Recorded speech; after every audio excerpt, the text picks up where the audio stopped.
8월 미국 소비자 물가 지수가 발표된 뒤에 미국 증시 3대 지수 모두 올랐죠.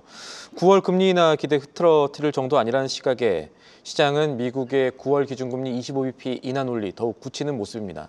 근데 사실 이게 미국 경제에 그렇게 좋은 지표는 아니죠. 이 미국 경제 좋지 않은 지표에도 오른 금리 인하 확정, 그러니까 금리 인하 확정을 이야기하면서 오르는 미국 증시, 우리를 포함한 글로벌 증시는 어떤 시사점이 있는지 살펴보죠. 도움 말씀에 한상준 한국경제신문 논설위원 자리에 있습니다. 안녕하십니까? 네, 안녕하십니까? 간밤 미국 증시는 얘기할 게 좀 많은 것 같습니다, 위원님. 네, 그렇습니다. 일단은 그 증시 얘기 전에 예. 사실 우리 이렇게 근로자가 이제 미국에 구금했다가 이제 전 세계 편을 했는데요. 지금 정상적으로 오면 아마 제 경험으로 보면 항로가 그냥 정상적으로 하면 알래스카 정도는 이제 이렇게 되지 않았나 생각하는데요. 오후 한 3시경에 한국에 도착해서 정말 다행입니다. 경제라든가 증시보다도 이게 더 급한 게 아닌가 하는 생각이 드는데요. 그렇습니다. 반가운 소식입니다. 그리고 반가운 소식도 사실 어제 코스피가 또다시 그 사상 최고치를 기록했고요. 오늘도 미국 증시가 상당히 좋았습니다. 그래서 3대 지수가 다시 사상 최고치를 기록하는 모습인데요. 오늘 좀 밝은 소식이니까 시청자분도 좀 밝게 이렇게 여유롭게 좀 방송을 좀 이렇게 들으셨으면 좋겠습니다. 예. 오늘 가장 이렇게 지금 PD님께서 이렇게 보여주신 3대 지수, 다우존스 지수를 중심으로 해서 3대 지수가 오른 데에는 역시 8월 CPI에 대해서 사실 미국 증시가 강하게 반등했다 이렇게 보시면 되겠습니다. 지표 그래프 나오죠?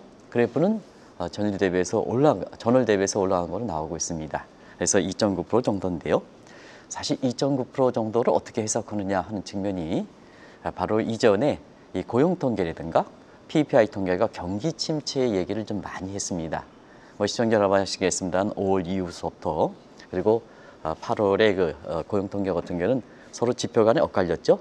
근데 전체적으로 좀 부진했지 않았냐. 예. 그러니까 경기 침체가 아니냐 하는 이쪽의 시각이었었고요. 곧 이어서 발표했던 8월 PPI도 그러니까 어제 발표했었죠. 예상을 좀 하회하니까 이 PPI는 이렇게 제조업 생산 활동과 관련된 이런 물가거든요. 관세에도 불구하고 사실 PPI가 이렇게 떨어지니까 결국 경기 침체 가능성을 더 확인시켜주는 게 아니냐 해서 다우존스 지수가 안 좋았습니다. 그래서 8월 CPI가 예상보다 좀 크게 높게 나올 때는 바로 경기 침체, 물가가 올라간다 하는 측면에서 스태그플레이션 얘기가 나올 수가 있겠고요. 예. 그 다음에 사실 CPI가 예상보다 크게 안 좋을 때는 디프레우리가 나오는 거죠. 1번 자막이 되겠습니다. 1번 자막, 2번 자막이 갑자기 나와가지고 시청자분이 헷갈렸을 거로 생각하는데요. 1번 자막을 주시기 바랍니다. 이런 측면이 좀 우려가 됐었거든요. 근데 8월 CPI 통계가 결과적으로 보면 전년 동월 대비해서 2.9% 나오니까 결국 예상치 2.9%, 1배에서 2.9%, 그래서 예상치 부합 내지는 예상치보다 조금 상회했다 이렇게 평가들이 나오는데요. 아시겠습니다만 물가 지표는 특히 생활 물가와 관련된 지표들은 경제 활력 지표입니다. 예. 그래서 예상보다 조금 더 높게 나오는 것이 좋습니다. 경제 활력 지표이기 때문에 그렇기 때문에 지금 미국에서 8월 고용 통계에 들어가고 PPI 통계에 나오면서 경기 침체 우려 내지는 스태그플레이션 우려, 디프레이션 우려 이런 것을 한꺼번에 이렇게 해소시켰다 하는 측면에서 3대 지수가 오늘 강하게 상승했다 이렇게 볼 때 했습니다. 물가와 금리와의 관계를 좀 공식처럼 생각하시는 분들은 이런 질문도 가능할 것 같아요. 8월 CPI가 전년비 기준으로는 예상 부합하긴 했지만 전월비 기준으로는 예상보다 조금 높아졌습니다. 0.1%포인트 정도 상승했거든요. 물가가 시장 예상보다 높다면 금리 인하 기대 낮출 수도 있는 건데 왜 시장은 아랑곳하지 않고 오히려 오늘 페드워치 보니까 그렇기도 하던데 25bp 인하 확률 더 높인 겁니까? 결국 양대 지표보다는 인적 개편이 오히려 9월 FOMC에서 이렇게 회의 결과를 잡을 것이다고 누차에 말씀을 드렸습니다. 그러면 이제 두 가지 지표 차원에서 새로운 8월 CPI 지표와 고용 통계가 이렇게 양대 책무 지표, 듀얼 맨데이터가 됐으니까 그걸 가지고 좀 해석을 해보겠습니다. 일단은 2월 2일 CPI에 한 개의 수치만 보면 안 됩니다. 왜냐하면 월별 지표는 베이스 팩트이기 때문에 그렇습니다. 그래서 항상 3개월 이동 평균을 보거든요. 이동 평균을 보니까 자 8월 수치는 2.9%지만 6월, 7월, 8월 이렇게 이동 평균을 하면 지금 페드의 인플레 타겟팅 선에서 벗어나지 않았다. 예. 이렇게 얘기하거든요. 그리고 올해 들어서 5차례에서 금리 동결할 때 물가보다는 파월과 페드가 고용 시장의 견제함을 들어서 트럼프의 금리 인하 요구에도 불구하고 동결해 왔거든요. 예. 근데 지금 차원에서는 그 고용 지표가 좀 부진하지 않습니까? 주간 실업수당 청구 그렇습니다. 건수도 그렇고요. 예. 예. 부진하지 않습니까? 예. 그러다 보니까 금리 동결에서 했었던 페드와 파월의 입장이 퇴색될 수밖에 없죠. 그래서 양대 지표상으로 보면 이렇게 9월 FOMC에서 금리 인하 가능성을 더 높였다. 이렇게 이제 보시면 되겠고요. 무엇보다 인적 개편입니다. 지금 미란 마이런의 인사 청문회가 은행위원회에서 무사히 끝남에 따라서 사실 9월 FOMC 회의에 참여할 가능성이 상당히 높아지고 있는데요. 지금 페드의 역학관계를 보면 3대3 정도 이렇게 되는 거 아니겠습니까? 예. 자, 올해 들어서 뭐 시청자 여러분 아시겠습니다는 월레라든가 보마가 대해서 마이런이 이렇게 미란이 참석한다면 사실 페드 인사 간에는 3대3이 되는데 8월 있었던 이렇게 잭슨 홀 미팅에서 캐스팅 보트를 갖고 있는 그리고 페드 이사로서 금리 보드 멤버의 금리 결정에 참여할 수 있는 사실 파월이 비둘기파로 변했거든요. 예. 그렇기 때문에 인적 개편 이 측면에서 양대 지표든 인적 개편에서 사실 9월에 금리 인하는 오늘 소비자 물가가 당초보다 예상보다 높게 나왔다 하더라도 금리 인하를 기대를 퇴색시키지 않았다. 예. 이렇게 보시면 되겠습니다. 그러다 보니까 결국 경기 침체 우려도 불식시키고 스태그플레이션도 그리고 디프레오도 하고 금리 인하 기관수는 그대로 살아있고 그러면 주가는 3대 지수가 반영할 수밖에 없는 이런 상황이 되는 거죠. 그런 측면에서 이해하시면 되지 않냐 생각합니다. 또 하나 궁금증이 붙는데 저희가 이 데이터들 나오면은 저희 스스로도 분석을 해보지만 외신들 혹은 이코노미스트들의 해석을 계속해서 보지 않습니까? 근데 최근에는 좀 똑같은 결과 놓고도 해석이 좀 다양하게 나오는 것 같습니다. 네. 이거 왜 그렇습니까? 항상 이제 똑같은 뭐 8월 CPR이라든가 8월 PPR이라든가 수치는 동일하죠. 예. 이걸 어떻게 해석하느냐 하면 각종 그 외신이라든가 전문가 이런 사람들이 제각각 자기 관점에서 해석한다. 예. 그러다 보니까 방송을 들으셔야 되는 시청자분께는 그러면 도대체 뭔가 하는 그런 각도에서 이렇게 많은 거 이렇게 전문가의 말도 밀어내느냐 하는 그런 쪽의 시각이 나온다 이렇게 보게 됐습니다. 민감할 때 이런 시각이 많이 나온다 이렇게 보게 됐습니다. 그래서 지금 월가에서 이렇게 보면 라쇼몽 효과라는 새로운 용어가 나오고 있습니다. 똑같은 이렇게 지표입니다. 근데 그것을 자기 관점에서 제각각 해석한다는 얘기입니다. 그러다 보니까 시장에서 전문가의 시각, 예측기관의 시각, 그 다음에 사회적으로 명성 있는 사람들이 경륜을 바탕으로 해서 얘기하는 시각 이런 것이 시장의 안내판 역할을 해줘야 되는데요. 오히려 일반인보다도 못하는 이런 상황이 된다. 저도 포함해서 이렇게 보시면 되겠습니다. 바로 뭐냐, 라쇼몽 효과라는 얘기가 나오고 있는데요. 책을 보면 세계경제 시스템도 물렁물렁합니다. 기술 발전도 아직 이렇게 AI라든가 뭔가에서 완전히 정착되지는 못하고 있습니다. 포퓰리즘도 마찬가지입니다. 이런 측면에서 이렇게 라쇼몽 효과라는 게 많이 나오고 있는데요. 아시겠습니다는 이 라쇼몽 효과는 이론과 법과 관행이 무너질 때 이 효과가 크게 나온다 이렇게 보게 됐습니다. 제각각 해석하는 것이 사실 이론에 근거한다면, 법을 존중한다면, 과거의 관행을 존중한다면 사실 라쇼몽 효과에 대해서 제각각 해석하는 것에 대해서 어떻게 보면 균형점으로 수렴되는 거죠. 예. 그런데 지금은 한번 뉴노멀 현상입니다. 뉴 앱노멀 현상입니다. 왜 뉴노멀 현상이냐? 종전의 이론과 법과 관행이 통하지 않기 때문에 사실 뉴노멀 현상이다. 여기에 미래 예측까지 어렵기 때문에 뉴 앱노멀 현상이다. 그러다 보니까 똑같은 지표에 대해서 자기 관점에서 해석을 한다는 얘기입니다. 특히 트럼프 대통령 취임 이후에는 그렇죠. 이 트럼프 취임 이후에 사실 최고 통수권자들이 권력력이 많고 예. 결과적으로 포퓰리즘이 심할수록 사실 똑같은 지표, 오늘 CPI 통계에 대해서도 트럼프 진영에서는 미국 경제 봐라 좋지 않느냐 이렇게 해서 사실 금리 인하 요구 문제에 대해서 CPI가 높게 나왔다 해도 금리 인하 가능성에 대해서 그냥 더 요구를 더 세게 하는 이런 관점으로 해석하는 거죠. 그런데 CPI가 지금 예상보다 높게 나왔으니까 금리 인하 기대가 줄어들지 않느냐 이런 시각으로 이렇게 된다 이렇게 볼 수 있습니다. 결과적으로 이 트럼프가 법과 관행과 무시하는 과정에서 본인이 당한 자충수다 이렇게 볼 수 있습니다. 결과적으로 보면 최근처럼 이게 똑같은 지표에 대해서 서로가 이렇게 제각각 할 때는 시청자분 아시겠습니다. 이때는 이럴수록 기본에 충실하고 이럴수록 이렇게 균형에 충실하고 이럴수록 이렇게 방송 매체에서도 이렇게 방송국 이렇게 하는 심의위원회에서 거치는 한국경제TV 같은 이런 쪽에 거쳐가지고 이런 방송이 오히려 더 했다. 근데 유튜브라든가 이런 측면은 이런 심의를 거치지 않지 않습니까? 그래서 제각각 해석하니까 결과적으로 보면 자기 사리사욕이 많이 작용하는 상태에서 이 같은 지표를 하더라도 내가 예측한 대로 같지 않았냐 이런 시각으로 이제 비춰질 가능성이 있기 때문에 다 그런 거 아닙니다. 유튜브를 하더라도 이런 쪽에서 이렇게 방송 매체도 제대로 선택할 필요가 있다는 것을 말씀드리겠습니다.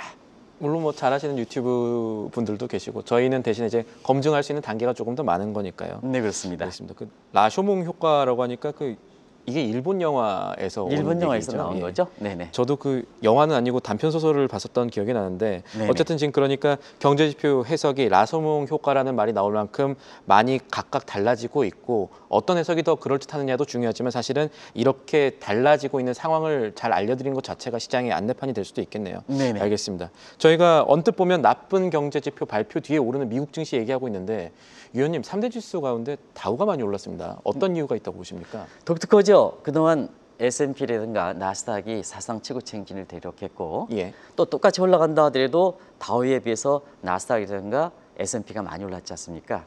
오늘 PD님께서 3대 지수의 상승률을 이렇게 보여주셔 오랜만에 나오는 거니까 다우존스 지수가 가장 많이 올랐습니다. 왜 그럴까?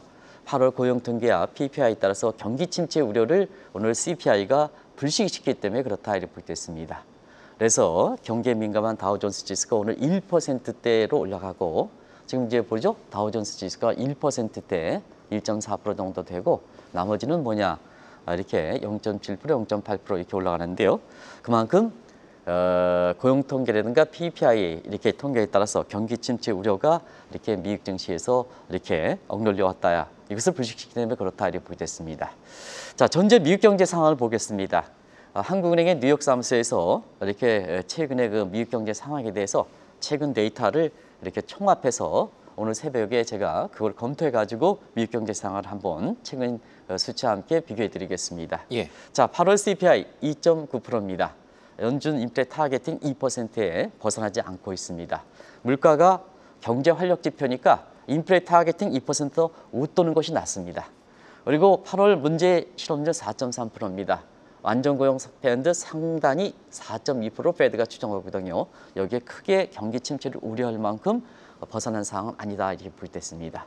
그리고 애틀랜타 GDP 나우에서 미국 경제의 1분기 성장률 마이너스 0.5% 역성장, 그다음에 2분기에 지금 잠정치까지 발표했습니다. 3.3%. 그다음에 지금 8월이 끝난 3분기에도 7월, 8월이 다 끝났습니다. 9월도 지금 뭐냐 다음 주도 중순이 접어들어옵니다. 그러면 3분기 9월 말까지 거의 지금 미국 경제가 거의 끝나가고 있습니다.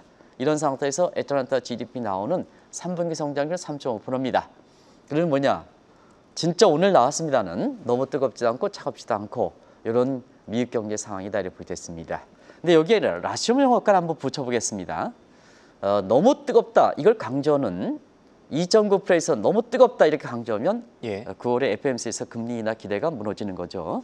그다음에 너무 차갑다 하면 여전히 미국 경제 침체에 대해서 이렇게 우려하는 시각이 있겠죠. 그래서 너무 뜨겁지도 않고 너무 차갑지도 않고 골디락스다 하면 이 균형선에서 미국 경제 상황을 객관적으로 보고 이렇게 시청자분이 투자의 판단에 참고하는 것이 좋다는 것을 말씀드리겠습니다. 언뜻 보면 이게 나쁜 경제 지표처럼 보이지만 사실은 이 경로 이탈을 하지 않게 만드는 오히려 좋은 수치다라고 볼 수도 있다는 말씀이시군요. 그렇습니다. 알겠습니다. 네네.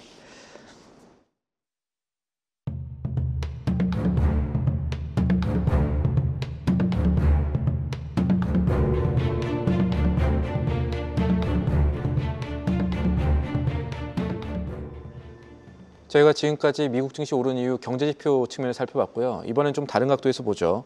기업의 투자 실적도 이 증시에는 되게 중요한 요소인데 최근에 나온 AI 투자 기업 실적들 보면은 과거에 그렇게 과거도 아니죠. 샘 올트먼이 제기했었던 AI 버블 우려 좀 해소됐다는 시각도 나오는데 여기에 대해서는 어떻게 보십니까? 네, 그동안 AI 지금 주도주로 정착되는 이 문제에서 오픈 AI에 원래 보면 AI 할 때 사실 그 창시자라 이렇게 창시자는 아니지만 예. 사실 그렇게 많이 투자 자사에 알려 있던 샘 올트만이 AI 거품 얘기하고 알리바바 문제가 있기 때문에 이 문제에 대해서 굉장히 이게 심했던 것 같아요. 일부 사람들은 8월달, 9월달 S&P가 15% 이상 폭락할 것이다 하는 예. 시각인데요. 오늘도 한번 보겠습니다. 오픈 AI의 오픈도어의 CEO가 개최면서 밈 주식이 열풍이 있었습니다. 거의 80% 80% 올랐습니다. 시총도 거의 10조입니다. 10조 예, 넘었습니다. 그렇습니다. 이번에는. 예. 그래서 어제 오라클의 기적에 의해서 오늘도 이 밈 주식 관련해서 오픈도어 이렇게 이어가고 있는 모습인데요. 예. 우리가 샘 올트먼의 AI 거품 얘기할 때 당시 밈 주식이 열풍이 있었습니다. 시청자 여러분 기억나시겠습니다는 이 밈 주식 열풍이 1990년대 후반에 시스코 시스템즈와 같은 이런 닷컴 버블의 붕괴냐 아니면 주도주 변경이냐 했을 때 시청자 여러분한테 이번 같은 경우는 주도주 변경 쪽으로 해석해야 된다 하는 이쪽이 나오고 있습니다. 오늘 오픈도어가 밈 주식이 열풍이 있음에 따라서 오늘 장세를 해석하는 시각에서 AI 거품에 대해서 우려는 줄어들었다. 그리고 밈 주식이 열풍이 주도주가 변하는 이런 신호다 하는 이런 쪽의 해석이 나오고 있습니다. 이 문제는 시청자분한테 말씀을 드렸기 때문에 사실 미국 증시에서 주도주가 바뀌는 것은 향후의 장세내에서 거품이 우려된다 하더라도 앞으로 이 강세장이 얼만큼 지속될 것이냐 하는 이 각도에서 보면은 굉장히 중요한 요소다 이렇게 보시면 되겠습니다. 현재 한번 보겠습니다. 미국 주식 같은 경우는 굉장히 그동안 뭐 방스, 타크 이렇게 해서 계속해서 그런 쪽이 되고 2023년서부터 M7이 주도가 했죠. 그런 과정에서 지금 M7이 지금 올해 들어서 굉장히 주춤하고 있습니다. 그래서 매그니피센트가 레그니피센트다 해서 M7이 L7을 이렇게 되는 모습인데요. 시장 장세는 추세적으로 그렇게 나오고 있습니다. 결과적으로 보면 지금 샘 올트먼이 제기돼서 했던 AI 거품 이런 문제가 이제 해소되고 오늘 밈 주식 영평 재현과 함께 주도주가 되다 보니까 결과적으로 앞으로 미국 주 두 가지 주도주가 바뀐다. 그러면 M7에서 새로운 주도가 되면 지금의 강세 국면이 지속될 수가 있다는 소리가 되겠죠. 그런 측면에서 첫 번째고요. 두 번째는 금리 인하까지 강세 정책의 금리 인하까지 되다 보니까 1927년 그다음에 1998년 당시에도 기술 발전이 있을 때 기술 발전 초기에서 AI와 같은 이런 쪽의 거품 우려가 되는 상태에서 1927년에는 영국 사태에서 유동성 지표 때문에 거품이 2년, 3년 지속됐고요. 그 다음에 1998년에는 인터넷에 고개를 쓸 때 거품 우려가 있을 때 벤처 이때 사실 러시아의 LTCM 같은 사태가 발생함에 따라서 여기에 금융 완화 과정에서 거품이 2에서 3년 동안 지속되고 있는 상황이다. 이렇게 보시면 되겠습니다. 결과적으로 지금도 자 AI 거품에 대해서 우려하는 시각이 있지만 주도주가 바뀐다. 그때 상황과 비슷하죠. 그리고 지금 뭐냐 금리 인하가 된다 하는 측면은 삼박자 요소 측면에서 오늘 오픈도어를 바탕으로 해서 밈 주식과 그다음에 AI 거품 우려가 완화됐다는 이 측면에서 미국 증시를 바라보는 시각에 있어서는 그동안 뭐 채권 사라, 채권 관련된 상품을 사라 이렇게 하다 보면 같은 주식과 채권 중에서 지금 주식이 더 많이 올라간다 하는 쪽도 누차 말씀드렸습니다는 그런 각도에서 이런 오늘 새롭게 우리가 묻는 이 방송에서 계속해서 말씀드렸던 사항인데요. 오늘 민주식 열풍과 함께 나오는 이 주목도 미국의 종목별 투자할 때 굉장히 고려할 변수가 아닌가 생각합니다.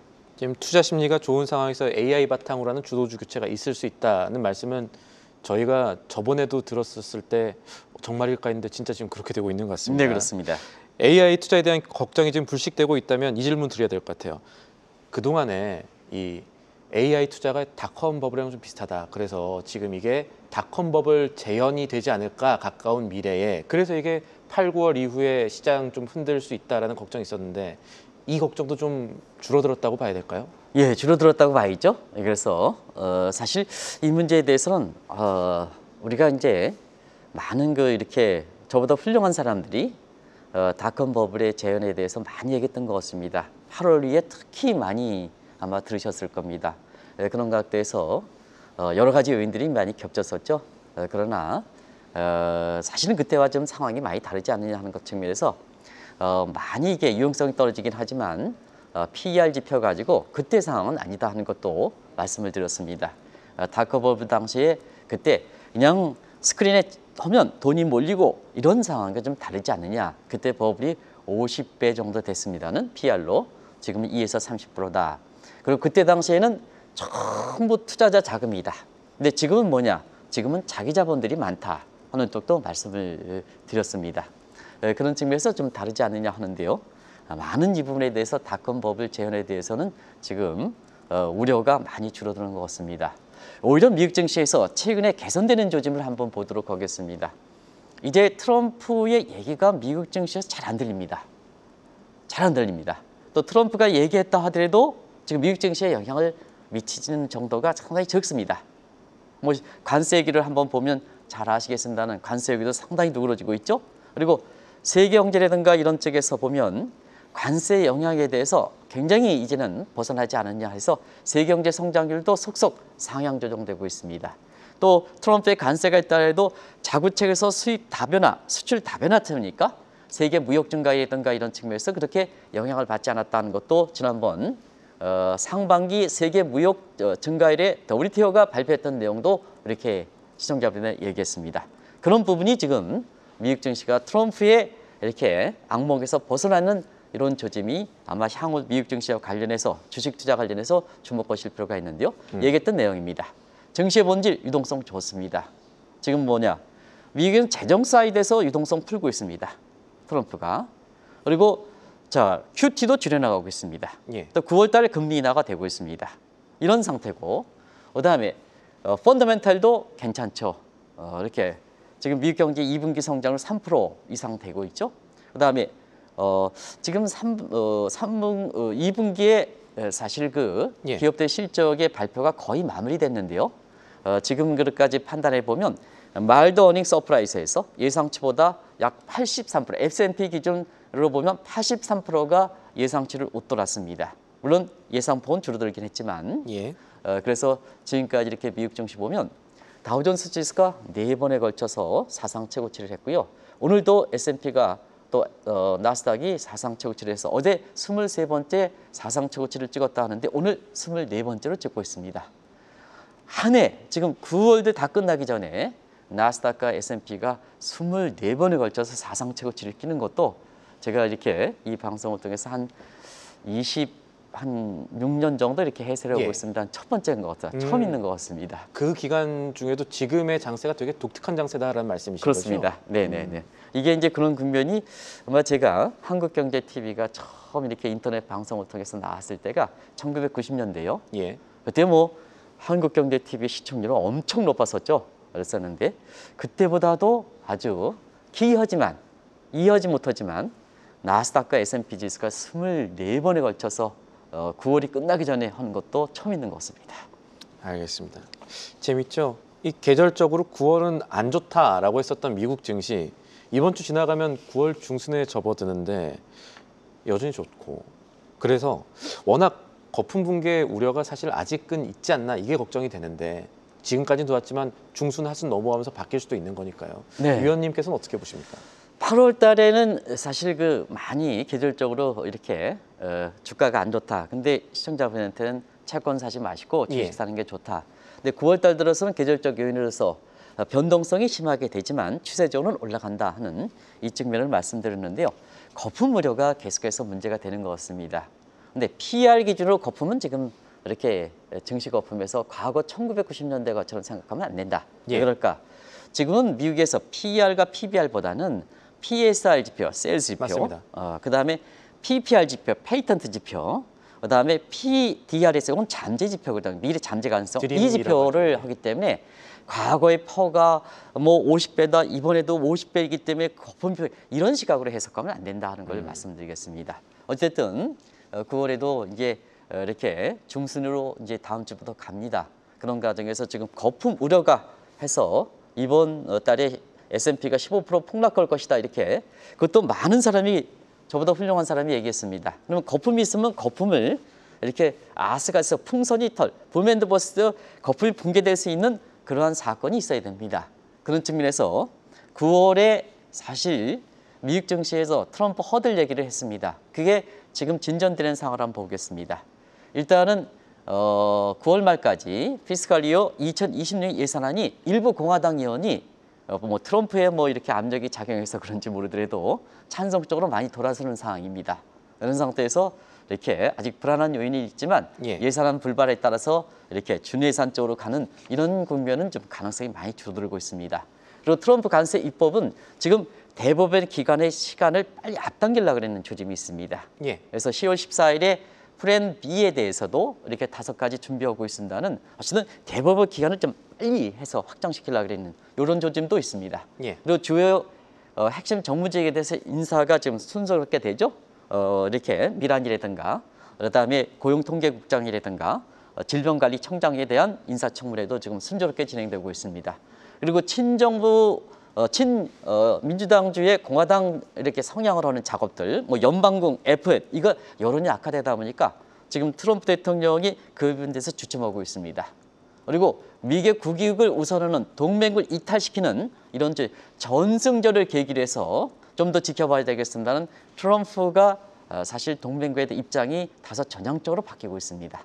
이제 한 가지 남는 게 웹사인 문제입니다. 웹사인 문제인데요. 이 문제는 아직까지 큰 진전이 없어고 있습니다. 물론 이제 개인적 문제이기 때문에 사실 미국 증시에 미치는 영향이 거품을 확 터뜨릴 만큼 그렇게 큰 변수는 아닙니다는 도덕성과 관련해서는 사실 트럼프 개인의 입장에서는 큰 변수이기 때문에 아직 큰 진전은 되지는 않고 있습니다. 전반적으로 볼 때는 그래서 트럼프가 갑작스럽게 태도 변화가 되다 보니까 벌써부터 트럼프가 내년 11월 달에 있을 중간 선거를 겨냥하는 것이 아니냐 이런 상황이 될 만큼 트럼프의 9월에 거품을 붕괴시킬 수 있는 7대 장애 요인들이 많이 누그러지는 상태다 하는 것을 말씀드리겠습니다. 네. 언뜻 보면 나빠 보이지만 사실은 미국 증시에 좋은 미국의 경제 지표 그리고 그것을 받쳐주는 기업 실적들, AI 투자들 이렇게 미국 증시가 좋아지면서 이 관심들도 높아지고 있는데 국내에서 이 해외 증시에 직접 투자하시는 미증시에 직접 투자하시는 분들은 혹시 주의하실 부분은 없을까요? 네, 최근 들어서 이제 우리 근로자들이 뜻하지 않게 구금이 되고요. 그다음에 지금 트럼프가 중국이 정상적으로 투자했던 농지 문제도 지금 회설 조짐을 보이고 있고 자산을요. 그다음에 지금 금값이 올라가니까 유럽에 간직해 있던 금을 사실 자기 금을 찾아가겠다는데 그게 동결을 하려는 독일의 움직임 차단하고 자 시청자분께서 발빠진 분은 미국에 주식 투자한 것도 이게 동결하는 게 아니냐 이 비장성 회기를 너무 하다 보니까 근데 이거는 간단히 줄이겠습니다. 그런 사태는 발생하지 말아야 됩니다. 그런 사태는 발생하지 않을 거로 보고 있습니다. 이게 왜 그럴까 시청자 여러분 아시겠지만 트럼프가 기존의 국제법이라든가 이런 무시하는 상태에서 이런 얘기 나온다. 오직 했으면 레이 달레오가 지금 히틀러라든가 무솔리니를 비유하다 보니까 미국에 주식 투자하시는 분들도 아마 그런 우려가 나오는 것은 사실입니다. 근데 한 가지 말씀드리면 해외 투자는 투자하는 수익률도 중요하지만 내 재산 이렇게 환수하는 것도 굉장히 감안해야 됩니다. 그래서 이런 우려가 나올 때 사회주가가 그렇지 않습니까? 내가 개성공단 투자했는데 나가라면 놓고 나오지 않습니까? 그래서 항상 해외 투자할 때는 시청자 여러분 수익률도 중시하지만 이게 어떻게 될 건가? 또 회수할 수 있는 가능성. 이게 환율이라든가 세금 문제도 거기에 결부되어 있는 거거든요. 그래서 국내 투자에 비교해서 사실 단순히 수익에서 외국으로 간다 이런 시각보다는 이런 문제도 좀 꼭 차제에 고려할 필요가 있는 것이 아닌가 하는 생각이 듭니다. 알겠습니다. 오늘 말씀은 여기까지 듣죠. 지금까지 도움 말씀에 한상춘 한국경제신문 논설위원이었습니다. 오늘 말씀도 감사합니다. 네, 고맙습니다. 계속해서 다양한 경제 이슈를 알고 싶다면 구독과 좋아요, 알림 설정 부탁드립니다. AI 캐스터 권미정이었습니다.